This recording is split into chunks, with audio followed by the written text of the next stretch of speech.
असंभव है, ये नहीं हो सकता।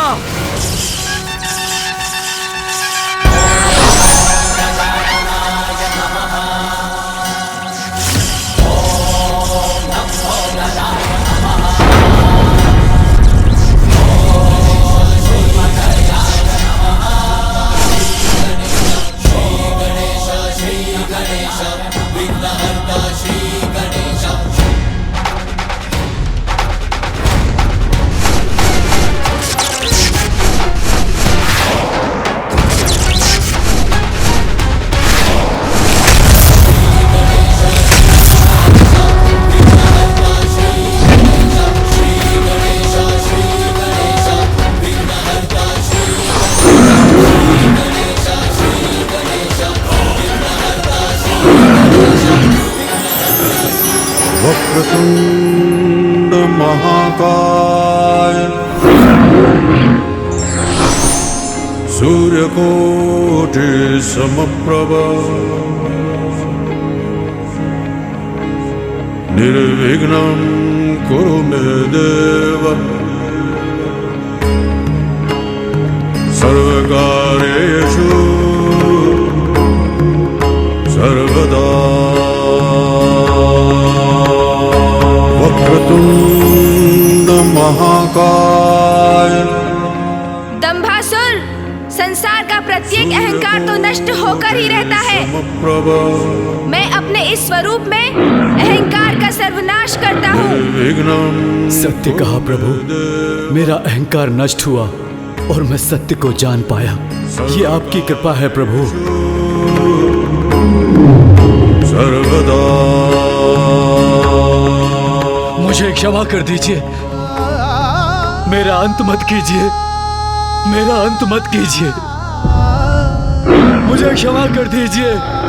ये तो स्वभाव ही है असुरों का। भारी पड़े तो शीश पर चढ़कर केश पकड़ते हैं, अन्यथा चरणों में ही गिर जाते हैं।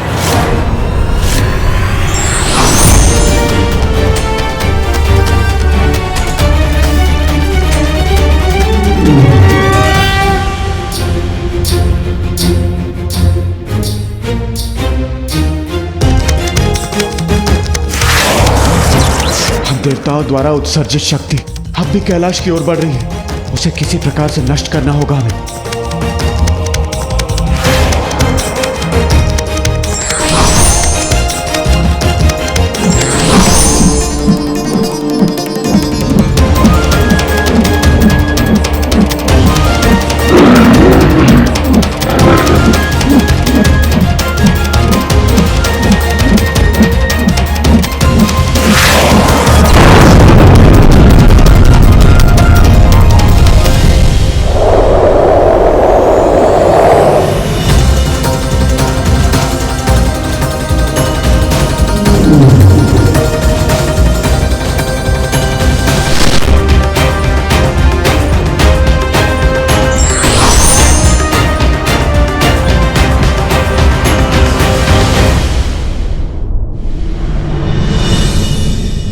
शिवपुत्र, मुझे क्षमा कर दीजिए, मेरा अंत मत कीजिए। तुम्हारा अंत करने के एक नहीं कई कारण है दंभासुर, स्मरण करो।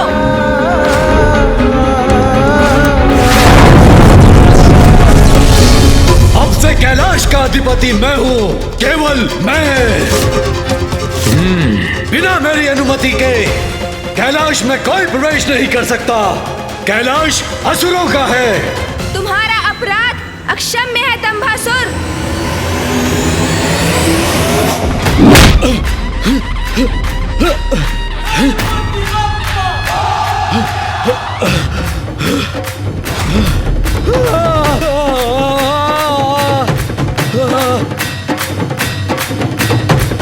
मानसरोवर का जल ही तुम्हारे पापों का अंत कर सकता है दंभासुर। नहीं प्रभु, नहीं नहीं प्रभु, क्षमा क्षमा कर दीजिए प्रभु, मुझे मानसरोवर में मत फेंकिए प्रभु। नहीं प्रभु, नहीं नहीं नहीं, नहीं, नहीं।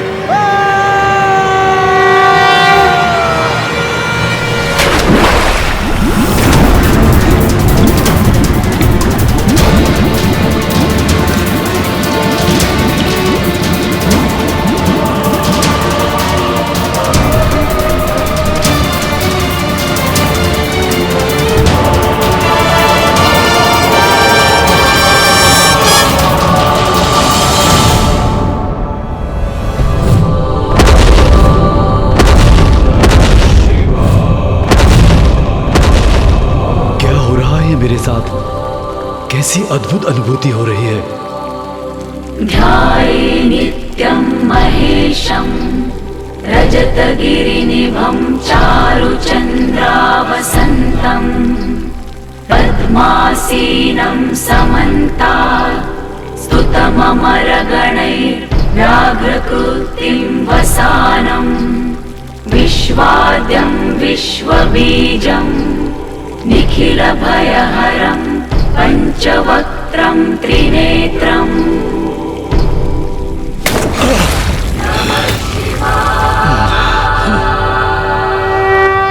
मुझे क्षमा कर दीजिए प्रभु, मुझे क्षमा कर दीजिए। मुझसे बहुत बड़ी भूल हो गई है, मुझे क्षमा कर दीजिए। किंतु मेरा तो सर्वत्र नष्ट हो गया प्रभु। मेरे पुत्र जो मेरा अहंकार थे, आपने उनका भी वध कर दिया। तुमने अपने पुत्रों और अपने अहंकार से कैलाश को हानि पहुंचाने का प्रयास किया और जिसके कारण इतने निर्दोष असुरों का अंत हुआ। और अब उसी अहंकार के कारण तुम्हारा भी अंत होगा दंभासुर। अब अपनी मृत्यु के लिए तत्पर हो जाओ। पुत्र गणेश, क्षमा कर दीजिए प्रभु, क्षमा कर दीजिए।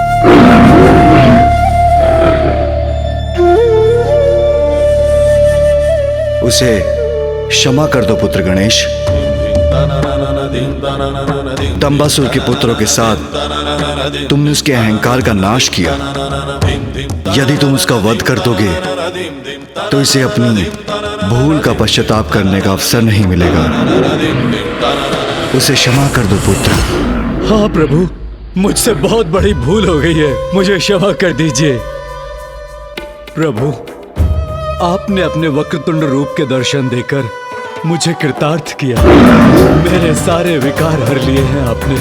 मेरे सबसे बड़े पाप अहंकार से मुझे मुक्ति दी।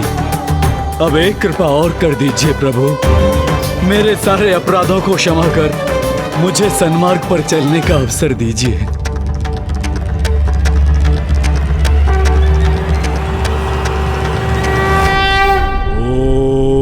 वक्रतुंडाय नमः। वक्रतुंडावताराश्च देहानं ब्रह्मधारका। ओम वक्रतुंडाय नमः। वक्रतुंडावताराश्च देहानं ब्रह्मधारका। ओम वक्रतुंडाय नमः।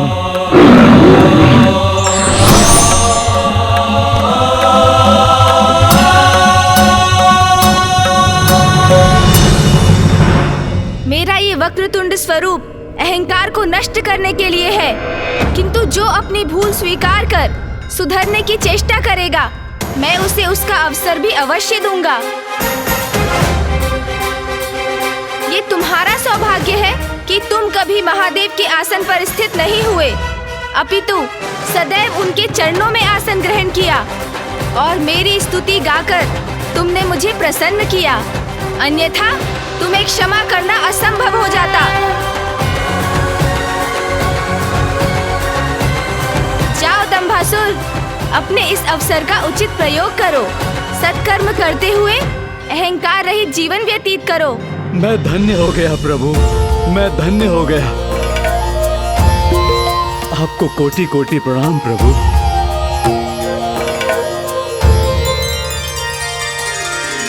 आज से मेरा ये वक्रतुंड स्वरूप अहंकार के दमन के प्रतीक के रूप में जाना जाएगा। अहंकार के दमन के प्रतीक के रूप में जाना जाएगा। अहंकार के दमन के प्रतीक के रूप में जाना जाएगा। जय देव जय देव जय देव जय देव जय देव जय देव जय देव जय देव।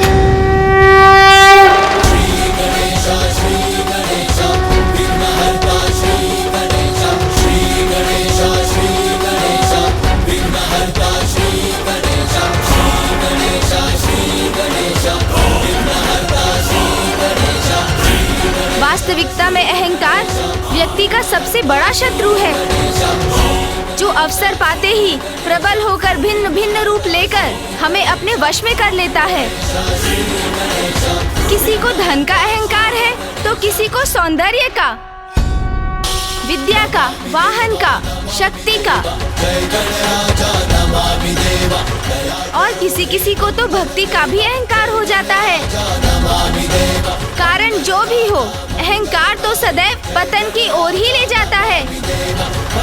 इसलिए हमें अहंकार को कभी अपने भीतर नहीं आने देना चाहिए।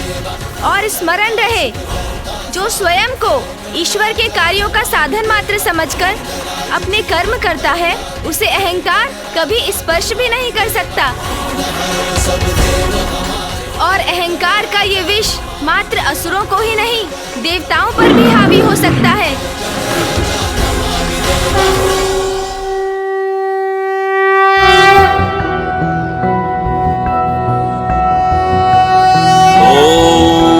वक्रतुंड महाकाय सूर्यकोटि समप्रभ निर्विघ्नं कुरु मे देव सर्वकार्येषु सर्वदा।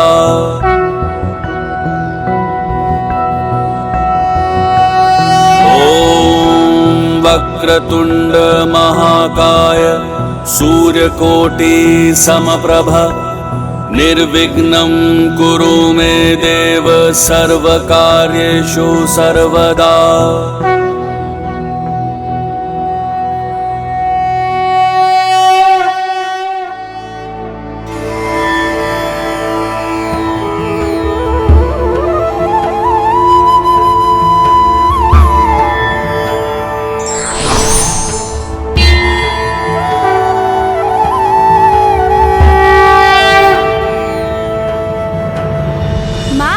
पिताश्री, आपके आशीर्वाद और माँ महामाया के मार्गदर्शन के कारण ही मैं और भैया कैलाश को पुनः सुरक्षित करने में सफल हुए। हाँ पुत्र गणेश, पुत्र कार्तिकेय, मुझे तुम दोनों पर तनिक भी संदेह नहीं था।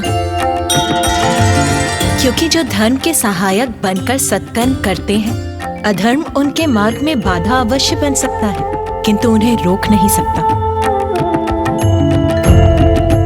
महादेव, देवी पार्वती, अब हमें आज्ञा दीजिए।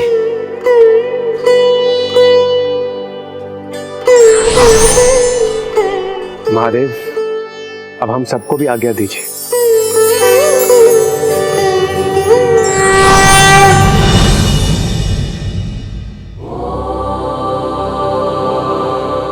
मेरा कैलाश, मेरा भवन, इतने समय से जिस सुख की मैं प्रतीक्षा कर रही थी, वो मुझे आज प्राप्त होगा जब मैं यहाँ प्रवेश करूंगी। रुकिए माँ, रुकिए। अब गणेश क्यों रोक रहा है मुझे?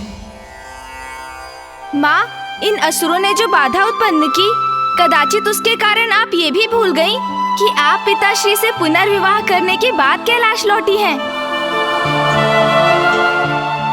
हाँ माँ, और नवविवाहिता तो विधि अनुसार ही गृह में प्रवेश कर सकती है ना।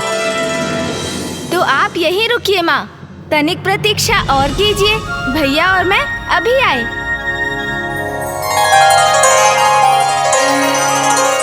ये क्या हुआ स्वामी? कहाँ चले गए ये दोनों? तुम्हारे पुत्र हैं उमा, दोनों एक साथ गए हैं तो कुछ ना कुछ कोलाहल तो अवश्य होगा। माँ, पिताश्री, आप दोनों का स्वागत है।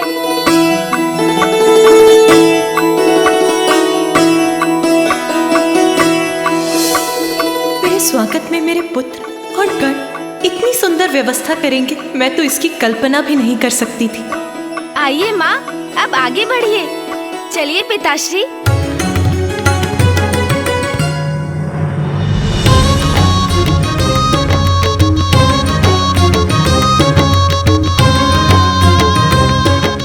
धनेदी, कालती तेदी, अब आप लोग महादेव और माता ती आलती प्लालम तलिए।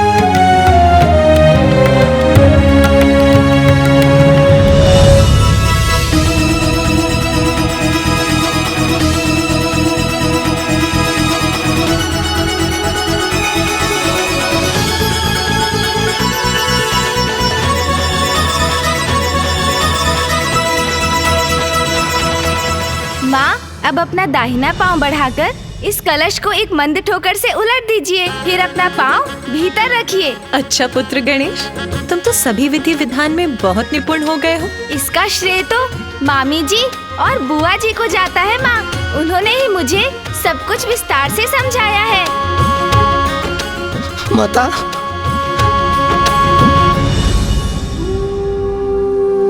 माता मुझे तमाम दल दीजिए माता। माता मैं और अन्य दिन आते तो आते तब प्रबंध चल रहे थे, किंतु ये अतुल माता इंतजार तब अतुला लेते हैं माता। मुझे तमाम दल दीजिए माता। कोई बात नहीं तोतला जी, इसमें आपका कोई दोष नहीं है, किंतु आपने जो कुछ भी किया मैं तो उसी से बहुत प्रसन्न हूँ।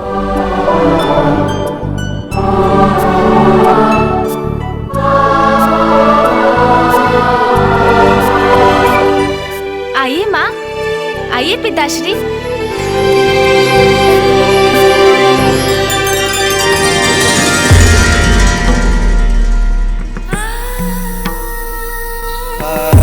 तुमसे रिक्त मेरे अपूर्ण जीवन को आज तुमने पुनः पूर्ण कर दिया उमा।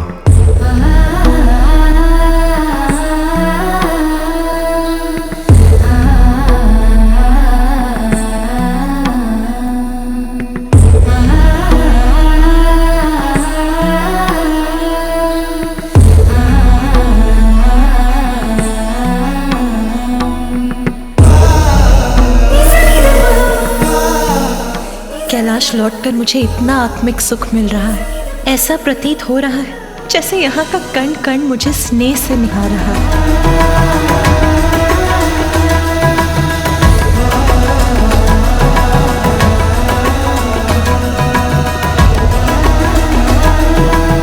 सर्वप्रथम मैं प्रभु की पूजा और अभिषेक करूंगी।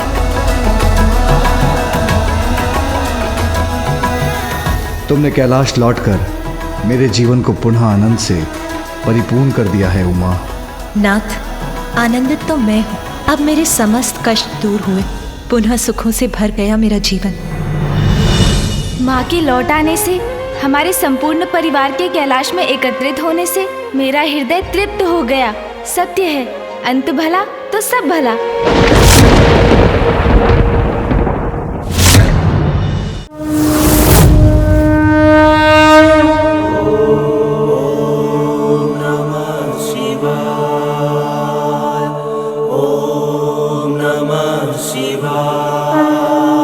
प्रभु, मेरी ये पुष्पांजलि स्वीकार कीजिए। माँ तो पूजा में लीन है। नहीं, ये उचित समय नहीं उन्हें मेरे प्रस्थान के बारे में बताने का।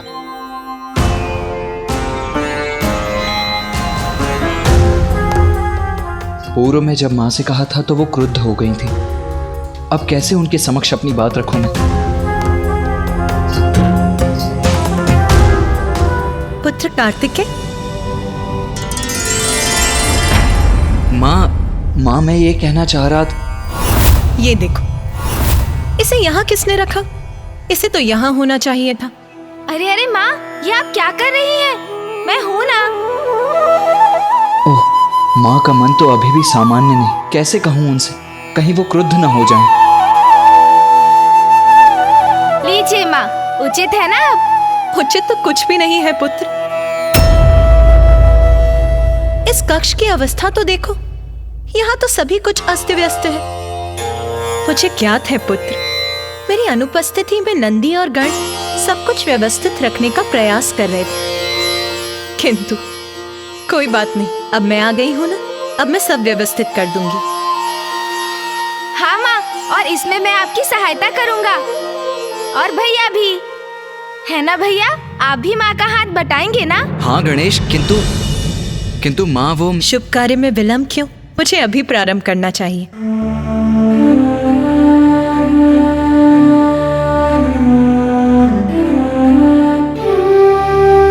अरे हाँ पुत्र, तुम कुछ कह रहे थे ना? कहो पुत्र। माँ, मुझे अब प्रस्थान करना होगा।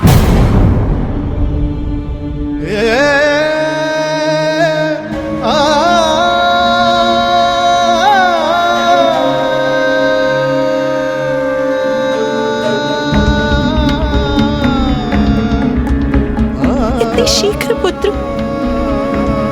हाँ माँ, आपके और पिताजी के पुनर्विवाह, आपके कैलाश लौटने में समय तो जैसे गतिमान पक्षी की तरह उड़ गया। अब मुझे अपने स्थान दक्षिण जाना ही होगा माँ। पुत्र, मुझे क्या था, तुम्हारे महत्वपूर्ण कर्तव्य और दायित्व है पुत्र। किंतु पुत्र, अभी तो मुझे तुम्हारे साथ समय बिताने का अवसर ही प्राप्त नहीं हो। बस कुछ और दिवस रुक जाओ पुत्र, कुछ और दिवस। हाँ भैया, मुझे भी आपके साथ क्रीड़ा करने का समय ही कहाँ मिला। कुछ दिवस और रुक जाइए ना। माँ, आपको तो ज्ञात है ना, पिताश्री नियमों का उल्लंघन कदापि स्वीकार नहीं करेंगे और मुझे भी दक्षिण जाकर अपने कर्तव्य का पालन करना है माँ।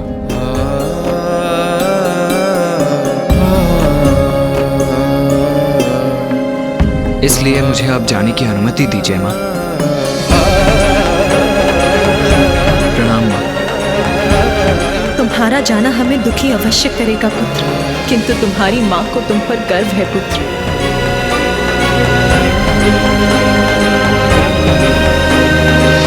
यदि ये अनिवार्य है तो मैं तुम्हें नहीं रोकूंगी पुत्र। जाओ पुत्र, सफलता सदा तुम्हारे साथ रहे पुत्र। धन्यवाद माँ।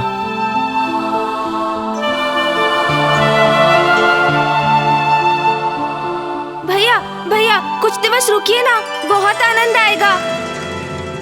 अरे गणेश, विदा लेने का समय आ गया है अनुज। भैया रुक जाइए ना भैया, कृपया रुक जाइए भैया। माँ हूँ, इसीलिए तुम्हारे प्रस्थान का सुनकर हृदय व्याकुल होता, किंतु तुम्हारी कर्तव्य निष्ठा पर गर्व है मुझे पुत्र।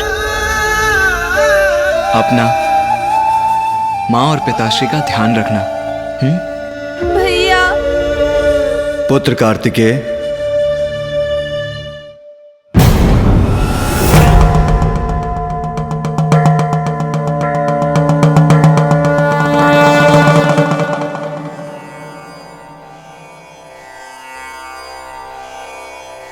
पुत्र कार्तिकेय, मां को सुख पहुंचाना भी तुम्हारा ही कर्तव्य है।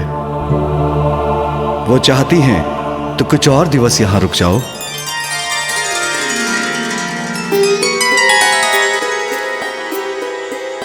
अवश्य पिताजी, जैसी आपकी आज्ञा।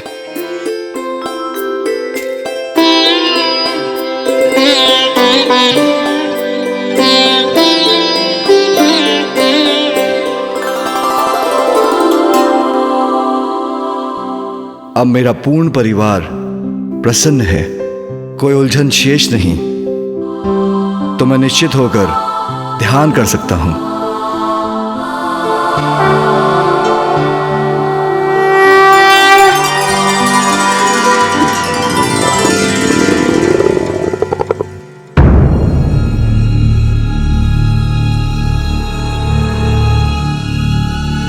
ये ध्वनि कहां से आ रही है?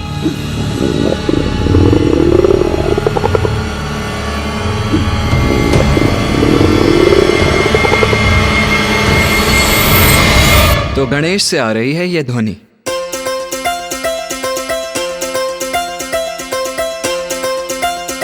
अरे ऐसे विस्मय से क्यों देख रहे हैं आप दोनों मुझे? वो माँ, इतने दिनों से मेरा कुछ पोषण नहीं हुआ ना, उदर में कुछ नहीं गया, इसीलिए मेरा ये उदर इतनी तीव्र प्रतिक्रिया दे रहा है।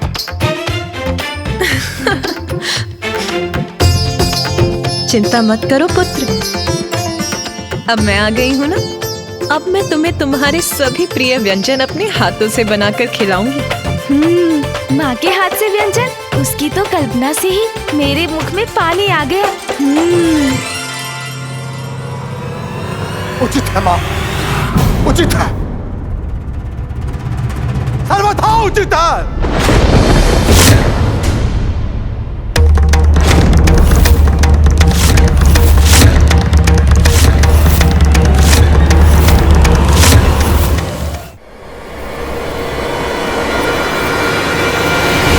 मेरा प्रणाम स्वीकार करें। प्रणाम ऋषिवर अंगीरस। प्रणाम ऋषिवर। प्रणाम ऋषिवर। माँ का हृदय अपनी संतानों में भेदभाव नहीं करता जगत जननी। आप अपने पुत्रों को स्वयं अपने हाथों से स्वादिष्ट व्यंजन बनाकर खिलाएं, जबकि आपकी अन्य संतानें भूख प्यास से त्रस्त होकर अपने प्राण गंवाने पर विवश हो रही है। ये कहाँ का न्याय है माते?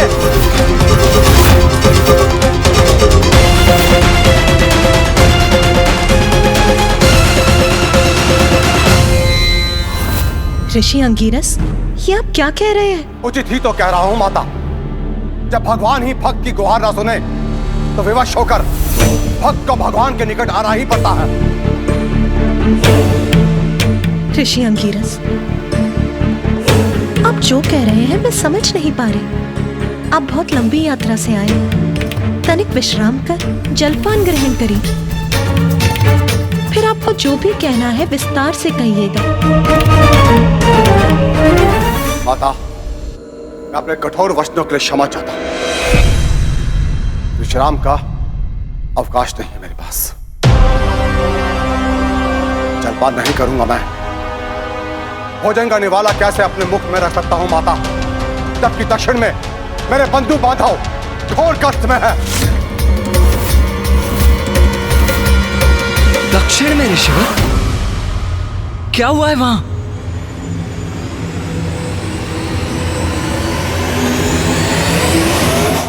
रक्षा कीजिए, रक्षा कीजिए, कोई हमारी रक्षा कीजिए। हम मृत्यु को प्राप्त। इतनी व्यथा, ऐसा रुदन, क्या कारण है इसका?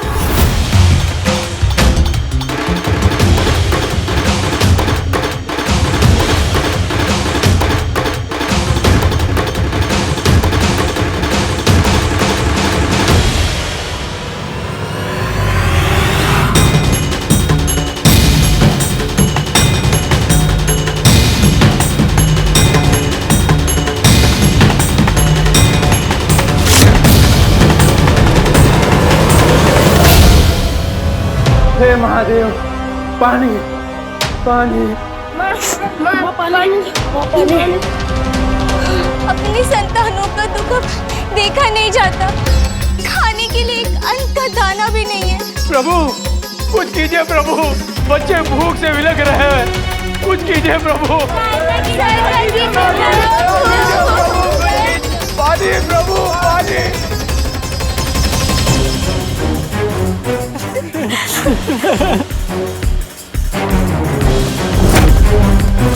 महादेव, हम दुखियारों पर दया करो महादेव।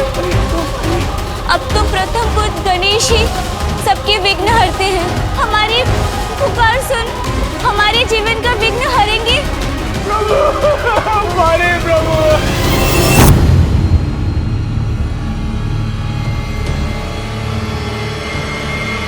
वहां तो भीषण अकाल पड़ा है।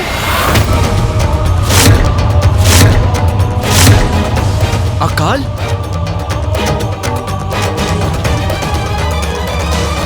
असंख्य निर्दोष जीवन इस भयंकर अकाल की भेंट चढ़ चुके हैं गणेश जी, और जो शेष रह गए हैं उन्हीं के लिए मैं यहाँ पर आया हूँ।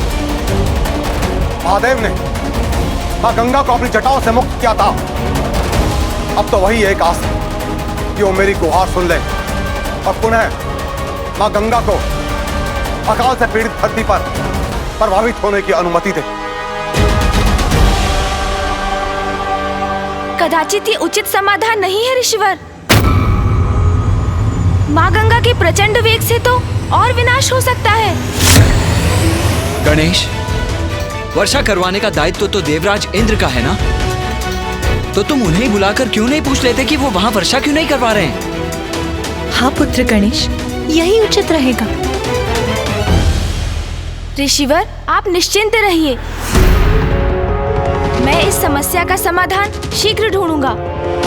और जो जीवन अकाल से त्रस्त हैं, वो जब तक भोजन नहीं पाते तब तक मैं भी भोजन का एक निवाला भी ग्रहण नहीं करूंगा। ये मेरा प्रण है, ये मेरा प्रण है, ये मेरा प्रण है।